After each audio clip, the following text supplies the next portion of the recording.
นักวิจัยจากมหาวิทยาลัยเชียงใหม่นะคะสามารถค้นพบสารเซซามีนจากงาดำที่สามารถรักษาทั้งโรคมะเร็งโรคสมองแล้วก็โรคข้อเสื่อมได้เป็นครั้งแรกของโลกเลยค่ะน้องแพงสาววัย 21 ปีคนนี้เคยป่วยด้วยมะเร็งต่อมน้ำเหลืองเมื่อ 2 ปีก่อนซึ่งรักษาตามขั้นตอนด้วยเคมีบำบัดหรือคีโมที่เน้นการทำลายเซลล์มะเร็งแพงกินสารสกัดจากเมล็ดงาควบคู่ไปด้วยช่วยยับยั้งเซลล์มะเร็งอีกทางหนึ่งและช่วยให้ร่างกายเธอฟื้นฟูได้อย่างรวดเร็วจนตอนนี้หายเป็นปกติแล้วอย่างที่เราเห็นคนอื่นที่รักษาใช่ไหมคะก็คือจะมีสักกี่คนที่จะแบบจะใช้ชีวิตได้ปกติแบบหนูเนาะค่ะก็คือหนูก็ไม่รู้ว่าถ้าไม่กินเนี่ยมันจะเป็นยังไงแต่ว่า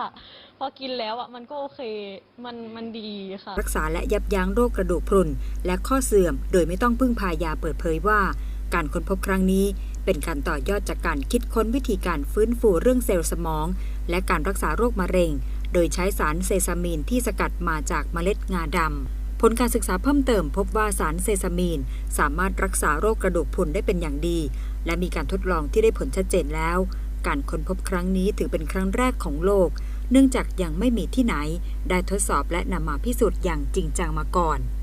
นักวิจัยได้นำสารเซซามีนที่คิดค้นได้จากงา3ชนิดคืองาดำงาขาวและงาแดงเพื่อหาคุณสมบัติกระทั่งพบว่ามีคุณสมบัติไม่แตกต่างกันและเมื่อทดสอบในห้องปฏิบัติการก็ทำให้รู้ว่า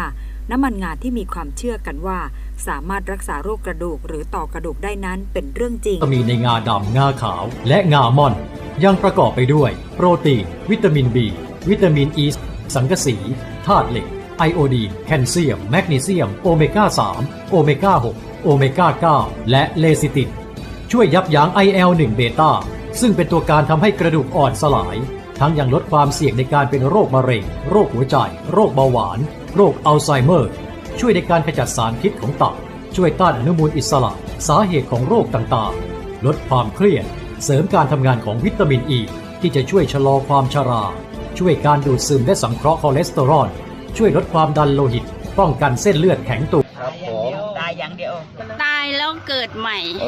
คิดว่าตายแล้วเกิดใหม่จากเซซามินนี่แหละครับนี่ครับโอเคสุดยอดเลยคือหมายความว่าไม่หายใจแล้วไปปั๊มหัวใจที่โรงพยาบาลใช่ไหมท่านผู้ชมครับปั๊มแล้วก็ทีนี้ฟื้นขึ้นมาท่านเดินไม่ได้มา10 กว่าปีคุณยายเพราะอะไรถึงเดินได้คะเพราะมันงา